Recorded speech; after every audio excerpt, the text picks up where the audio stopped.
நமஸ்காரம். நம்ம இப்போ மார்கழி மாதத்தில் இருக்கோம். இப்போ வந்து ஜான்வரி 11th கூடார வள்ளி வருது. சரி, அதனால் அக்கார வடிசல் அம்பாளுக்கு ஆண்டாளுக்கு ரொம்ப உகந்த பிரசாதமான அக்கார வடிசல் எப்படி பண்ணுறது அப்படின்னு நம்ம பார்க்கலாம். அதுக்கு தேவையான இன்க்ரீடியன்ட்ஸ்லாம் எடுத்து வச்சுருக்கேன். பாருங்க, 1 கப்பு அரிசி எடுத்துட்டுருக்கேன். இதை வந்து நல்லா 2-3 தடவை வாஷ் பண்ணிவிட்டு தண்ணியெல்லாம் நல்லா வடிச்சிட்டு எடுத்து வச்சுட்டுருக்கேன். ரைஸு இது வந்து ரா ரைஸ், பச்சை அரிசி தான் சுவாமி நைவேத்தியத்துக்கு நம்ம பண்ணுறது. அதனால் பச்சை அரிசி தான் நல்லா வாஷ் பண்ணிவிட்டு நல்லா தண்ணியெல்லாம் வடிச்சிட்டு 1 கப் எடுத்து வச்சுட்டுருக்கேன். அடுத்தது வந்து மூங் தால், பைத்தம்பருப்பு எடுத்துட்டுருக்கேன். 1 ஸ்பூன் தான் எடுத்துட்டுருக்கேன். இதுவும் நல்லா வாஷ் பண்ணிவிட்டு நல்லா தண்ணியெல்லாம் வடிச்சிட்டு எடுத்து வச்சுட்டுருக்கேன். இந்த 1 கப்பு அரிசிக்கு 1 ஸ்பூன் மூங் தால் எடுத்துட்டுருக்கேன். அப்புறம் அதே கப்பு 1 கப்பு வந்து நெய் எடுத்துட்டுருக்கேன். இது வந்து நெய் நல்லா விட்டு பண்ணினா தான் நல்லா இருக்கும் அக்கார வடிசல் அப்படிங்கிறதுனால நெய் வந்து 1 கப் எடுத்துட்டுருக்கேன். அப்புறம் குங்குமப்பூ, இது ஆப்ஷனல் தான், வந்து போட்டால் நல்லா வாசனையாக நல்லா இருக்கும். அதனால் குங்குமப்பூ, ஏலக்காய் எடுத்துட்டுருக்கேன். அப்புறம் பால் 1/2 லிட்டர் எடுத்துட்டுருக்கேன். ஏன்னா இது பால்லையே வேக வைக்கணும் அப்படிங்கிறதுனால 1/2 லிட்டர் எடுத்துட்டுருக்கேன். வேணும்னா இன்னும் கொஞ்சமும் பால் தேவைப்படுதுன்னா நம்ம வந்து விட்டுக்கலாம். அது அரிசி ஒரு அரிசி எப்படி நம்மளுக்கு தேவையாக இருக்கும் அதுக்கு தகுந்த மாதிரி தான் நம்ம வந்து பண்ணிக்க முடியும். அதனால் வந்து 1/2 லிட்டர் பால், காய்ச்சின பால் எடுத்துட்டுருக்கேன். இப்போ நான் எந்த கப்பில் நான் ரைஸ் எடுத்துட்டேனோ அதே கப்பில் 3 கப்பு வந்து வெல்லம் எடுத்துட்டுருக்கேன். ஏன்னா அதுக்கு கொஞ்சம் ஸ்வீட் ஜாஸ்தி தேவைப்படும் பால் விட்டு பண்ணுறதுனால. அதனால் 3 கப்பு வெல்லம் எடுத்துட்டுருக்கேன். இதுதான் தேவையான இன்க்ரீடியன்ஸு. இப்போ நம்ம எப்படி பண்ணுறது அப்படின்னு பார்க்கலாம். இப்போ இந்த கப்பில் நெய் எடுத்து வச்சுருக்கோம் இல்லையா, அதுலேருந்து கொஞ்சம் நெய் விட்டுண்டு இப்போ இந்த அரிசியும் பருப்பையும் நம்ம வறுத்துக்கலாம். ஏன்னா வறுத்து பண்ணினா நல்ல வாசனையாக இருக்கும். அதனால் இந்த 1 கப்பு அரிசி, ஏன்னா நம்ம கொஞ்சமாக எடுத்துனாலே இது வந்து நிறைய காணும். நம்ம பாலும் விட்டு பண்ணுறதுனால நிறைய காணும். அதனால் வந்து ஒரு சின்ன கப்பில் தான் நான் எடுத்துட்டுருக்கேன். இந்த ஜஸ்ட்டு அந்த நெய்யில் வந்து வறுத்துக்கிறோம், அவ்வளோதான். இந்த பைத்தம்பருப்பு எடுத்து வச்சுருந்தேன் இல்லையா 1 ஸ்பூனு, அதையும் இதுலேயே போட்டு விட்றேன்.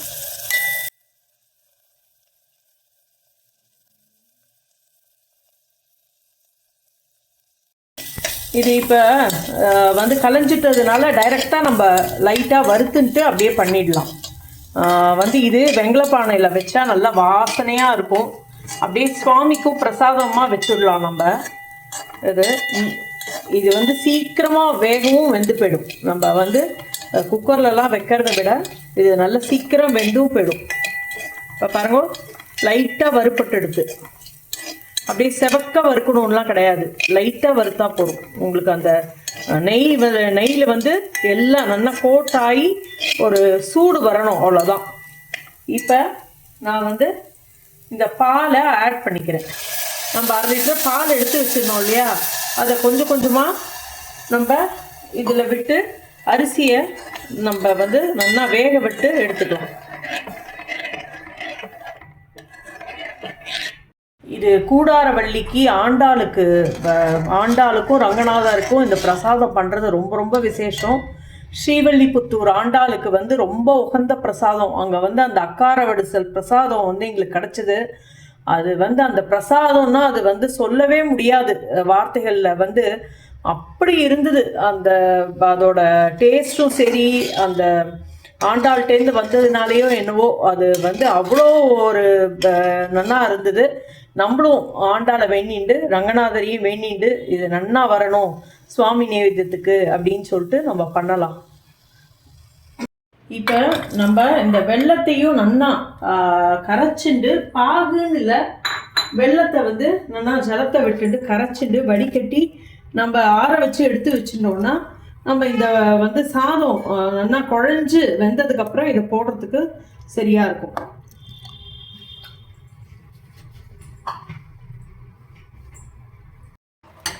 இப்போ வந்து இந்த வெல்லத்தை வந்து நல்லா கொதிக்க வச்சு கரைச்சி வெள்ளை கரைசலாக எடுத்துக்கலாம் நம்ம.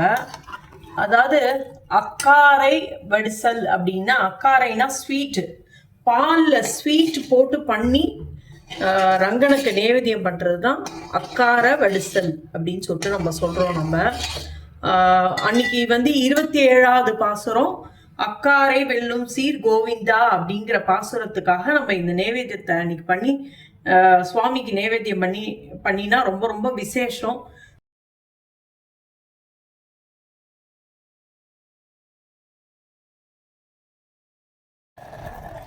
இப்போ பாருங்களேன், இது வந்து நம்ம விட்ட பால் வந்து வத்தி போயின்னு இருக்கு. இப்போ நம்ம இன்னும் கொஞ்சம் பாலை, நான் எடுத்து வச்சிருந்த பாலை கொஞ்சம் கொஞ்சமாக விட்டு விட்டு அதில் நான் சேர்த்துக்கிறேன்.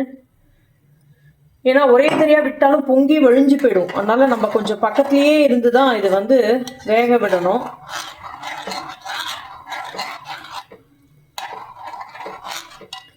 நம்ம ஆண்டாள் நாச்சியார மகாலட்சுமியோட மறு அவதாரம் அப்படின்னு சொல்லிட்டு சொல்கிறோம்.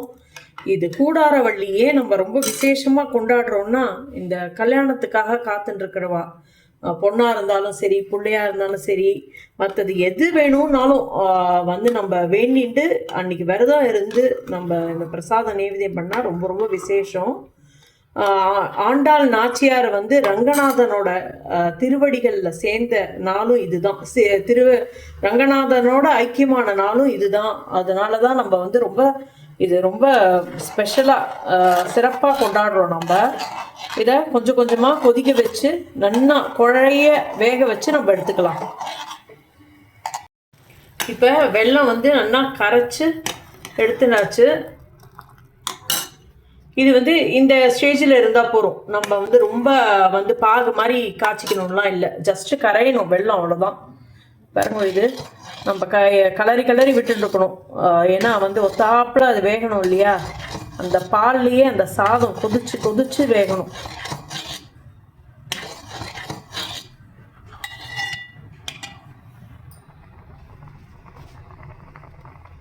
இந்த வெல்லம் கரைச்சிட்டோம் இல்லையா, அதை வந்து வடிகட்டி நம்ம வந்து எடுத்து வச்சுக்கலாம். இப்போ வெள்ளை ஜலம் வடிகட்டி எடுத்துட்டு இருக்கேன். இதை வந்து சாதம் நல்லா இதில் வெந்ததுக்கப்புறம் நம்ம வந்து இந்த வெள்ளை ஜலத்தை கொஞ்சம் கொஞ்சமாக விட்டு கலந்துக்கலாம். நான் எப்படி கலந்துக்கணும் அப்படிங்கிறத நான் உங்கள்கிட்ட காமிக்கிறேன். நான் வந்து இப்போ நம்ம ஃபஸ்ட்டே வெள்ளத்தை இதில் விட்டுட்டோன்னா சாதம் வேகாது. இன்னொன்று, பாலோட இதுவும் பாலும் வெள்ளமும் சூடாக இருக்கக்கூடாது.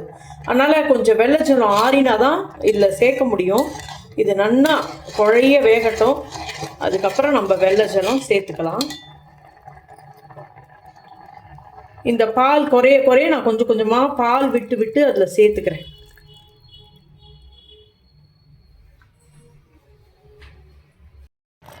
இப்போ முக்கால்வாசி வெந்துடுத்து, இன்னும் 2 நிமிஷம் இருந்தால் நல்லா வெந்துடும். இப்போ நான் கொஞ்சம் நெய் இதில் ஆட் பண்ணிக்கிறேன். சேர்ந்து கொதிக்கட்டோன்னு எல்லா பாலையும் நம்ம ஆட் பண்ணியாச்சு. இன்னும் 2 நிமிஷம் கொதிக்கட்டும், நம்ம வெள்ளை ஜலம் ஆட் பண்ணிடலாம். இப்போ நான் கொஞ்சம் கொஞ்சமாக இந்த வெல்லம் தண்ணி இருக்கு இல்லையா, இதில் ஆட் பண்ணிக்கிறேன். ஆட் பண்ணிட்டு சேர்ந்து கொதிக்கட்டும்.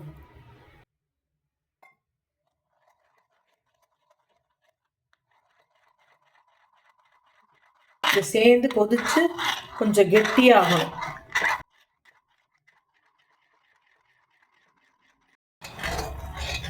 இந்த பெருமாள் கோவில் எல்லா கோவில்லையுமே இந்த அக்கார வடிசல் பண்ணுறதுன்னா, அந்த விறகடுப்பில் வந்து அந்த பாலை வந்து கொதிச்சுட்டே இருக்குமா. இதில் வந்து ஒரு 3 மணி நேரம் 4 மணி நேரம் கொதிக்க வச்சு பண்ணுவாளாம். கொதிக்க வச்சு பண்ணுவாளாம். வந்து அது அந்த விறகு அடுப்போ அந்த இதோட வாசனை, அந்த பால் கொதிக்கிறதோட வாசனையெல்லாம் சேர்ந்து தான் இந்த பிரசாதம் வந்து இவ்வளவு ஒரு நல்ல ஒரு டேஸ்ட் கொடுக்கறது அப்படின்னே நம்ம சொன்னோம். ஆண்டாள் வந்து சின்ன குழந்தை தானே, குழந்தையா இருந்ததுலேருந்தே சுவாமியை நினச்சிருந்ததுனால இந்த மாதிரி பிரசாதம் நைவேத்தியம் பண்ணால் ரொம்ப விருப்பமாக சாப்பிடுவா அப்படிங்கிறதுனாலையும் நம்ம இந்த பிரசாதம் வந்து ரொம்ப சிறப்பானதாக நம்ம சொல்லிட்டு இருக்கோம். நம்ம எங்களுக்கு கிடச்சிது இந்த நவ திருப்பதி போயிருக்கும்போது அங்கே அந்த பெருமாள் கோவிலில் வந்து மத்தியானம் எங்களுக்கு வந்து இந்த அக்கார வடிசல் வந்து பிரசாதம் கொடுத்தா எங்களுக்கு. அதை வந்து இப்போ நினச்சா கூட அந்த மாதிரி பிரசாதம் இது வரைக்கும் சாப்பிட்டதே இல்லை அந்த டேஸ்ட்டில். இப்போ வந்து இந்த வெள்ளை சனம் கொதிக்கிறது இல்லையா, இதோட இன்னும் ஒரு ஸ்பூன் நான் நெய்யும் விட்டுக்கிறேன். இதில் நம்ம ஒரு கப்பு எடுத்து வச்சுருந்தோம் இல்லையா, அதுலேருந்து தான் நான் கொஞ்சம் கொஞ்சமாக எடுத்து நான் ஆட் பண்ணிட்டு இருக்கேன். நான் இதில் வந்து ஏன்னா அந்த நெய் வாசனையோடு கொதிக்க கொதிக்க தான் உங்களுக்கு வந்து அது நெய், பால், சாதம், பருப்பு எல்லாம் சேர்ந்து கொதிக்கணும். தோட்டத்தில் கிடைச்ச குழந்தை அப்படிங்கிறதுனால ஆண்டாளுக்கு கோதை அப்படின்னு நம்மாழ்வார் பேர் வச்ச. என்னன்னா அந்த தோட்டத்தில் இருக்கிற பூவெல்லாம் மாலை கட்டி நீ வந்து பெருமாளுக்கு நீ சேவிச்சேன்னா உனக்கு பெருமாள் நீ கூப்பிடும் போதெல்லாம் ஓடி வருவர் அப்படின்னு சொல்லி சொல்லி வளர்த்ததுனால அந்த அறியாத பருவத்துல பெருமாள் மேல ரொம்ப ஆசைப்பட்டு கோதை வந்து பெருமாளையே தன்னோட கணவனா நினைச்சு அவர் தான் நம்மளை கல்யாணம் பண்ணிக்க போறார். அந்த மார்கழி மாசம் முழுக்க பாவை நோன்பு இருந்து வந்து திருமாலோட திருவடியை அடைஞ்சா அப்படின்னு நம்ம பார்க்குறோம். அதனாலதான் நம்ம டெய்லி இந்த 30 திருப்பாவையும் நம்ம சொன்னா அவ்வளவு நல்லது. நம்ம வந்து இந்த பாவை நோன்பு இருந்து அது வந்து கோதை வந்து நம்மளுக்காக பாடின இந்த திருப்பாவையை வந்து டெய்லி சொல்றது வந்து அவ்வளோ நல்லது. பெருமாளே மாதத்துல நான் மாசத்துல நான் வந்து மார்கழியா இருக்கேன் அப்படின்னு சொல்லி இருக்கிறதுனாலதான் நம்ம இந்த மார்கழி மாசத்தை வந்து நம்ம ரொம்ப விசேஷமா கொண்டாடிட்டு இருக்கோம். அத எந்த ஒரு முக்கியமான நாளா இருந்தாலும் ஸ்ரீரங்கத்துல வந்து இந்த அக்கார வடிசல் வந்து நேவேத்தியம் கண்டிப்பா இருக்கும். இது பண்ணி நேவேத்தியம் பண்றது வந்து வழக்கமா இருக்கு. இது வந்து அதாவது மற்ற எல்லா மாசத்துலயும் ஏதாவது ஒரு நாள் தான் அந்த பண்டிகை, ஏதாவது வந்து விசேஷமான நாள்லாம் வரும். ஆனா மார்கழி மாசம் ஃபுல்லாவே விசேஷம் தான். நம்ம வந்து டெய்லி திருப்பாவை பாடுறோம். சிவனுக்கு இப்ப பாருங்க வந்து திருவாதிரை வருது, அடுத்து வைகுண்ட ஏகாதசி வருது, வந்து நம்ம அடுத்தடுத்து ஏதோ வந்து விசேஷம் வந்துட்டே இருக்கு. இந்த மாசம் முழுக்க நம்ம வந்து திருப்பாவை பண்ணி பஜனை பண்ணி வீட்டுல வாசல்ல வந்து நல்லா கோலம் போட்டு சுவாமியை வந்து அவ்வளோ அந்த பக்தியோட இருக்கிற மாசம் அப்படின்னா நம்ம மார்கழி மாசம்னே நம்ம சொல்லலாம். அதான் இந்த மார்கழி மாசத்தை வந்து நம்ம பக்தி மாசம் அப்படின்னு கூட நம்ம சொல்லலாம். பார்த்தா நிறைய ஐயப்பன் பக்தர்கள்லாம் நம்ம பார்க்குறோம். மேல்மருவத்தூருக்கு போறா, மாலை போட்டுண்டு, அதுக்கப்புறம் வந்து எல்லா இடத்துலையும் சத் சங்கம் வந்து நிறைய இதெல்லாம் சொற்பொழிவுகள் நிறைய அந்த பாகவதம் பத்தி பேசுறா. ராதா கல்யாணம் நடக்கிறது, சீதா கல்யாணம் நடக்கிறது, சாஸ்தா பிரீத்தி நடக்கிறது ஐயப்பனுக்காக. அதனால இந்த மாசத்துல எல்லா இடத்துலையும் போனா எங்க போனாலும் நம்ம நல்லதை கேட்டுண்டு அந்த பெருமாளையும் சிவனையும் எல்லா கோவில்லையும் பாருங்க காத்தால வெடிகாத்தால எழுந்துண்டு அந்த வந்து நம்ம போய் சுவாமியை பார்த்துட்டு அந்த பிரசாதம் வாங்கிட்டு வரதே அவ்வளோ நல்லா இருக்கு. அந்த பஜனைகள்லாம் கேட்டுண்டு அதனால வந்து முடிஞ்ச வரைக்கும் நம்ம கூடார வள்ளிய இந்த மாதிரி பிரசாதம் பண்ணி நம்ம வந்து நம்மளாட்டி முடிஞ்சது அம்பாளுக்கு வந்து இந்த ரங்கநாதருக்கு நம்ம பண்ணி காமிக்கலாம் அப்படின்னு சொல்லிட்டு தான் நம்ம வந்து பண்ணி காமிச்சுட்டு இருக்கேன்.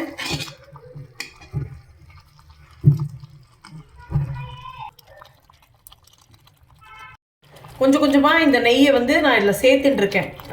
நான் வந்து உங்களுக்கு அப்போதான் அந்த நெய்யோடு கொதிக்கும் போது தான் கரெக்டான பக்குவத்துக்கு வரும்.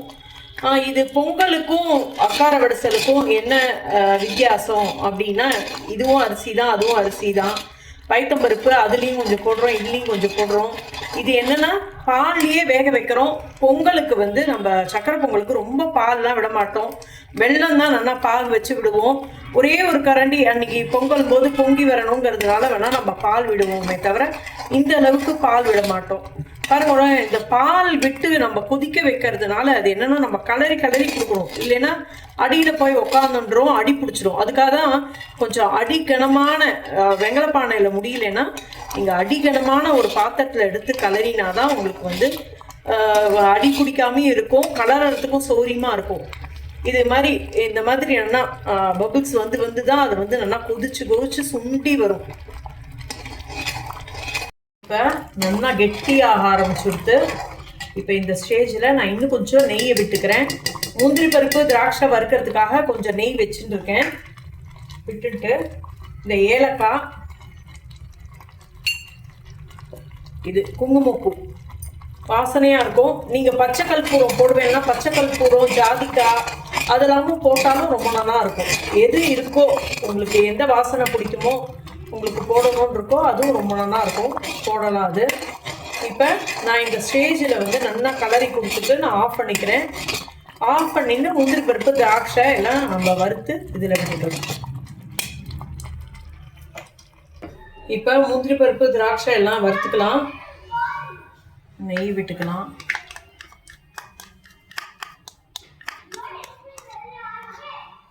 இந்த ஒரு கப்பு நெய்யும் இதில் விட்டுட்டேன். இப்போ வந்து நம்ம முந்திரி பருப்பு போட்டுப்போம். முந்திரி பருப்பு கொஞ்சம் லைட்டாக வறுபட்டோன்னு இந்த திராட்சையை போட்டுக்கலாம். இதில் போட்டுடலாம்.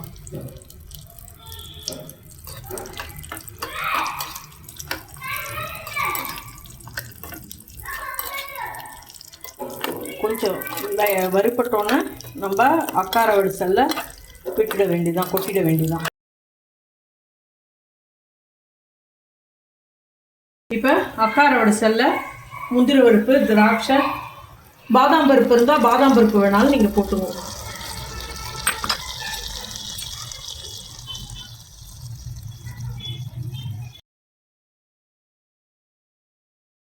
முந்திரி பருப்பு திராட்சை எல்லாத்தையும் போட்டாச்சு.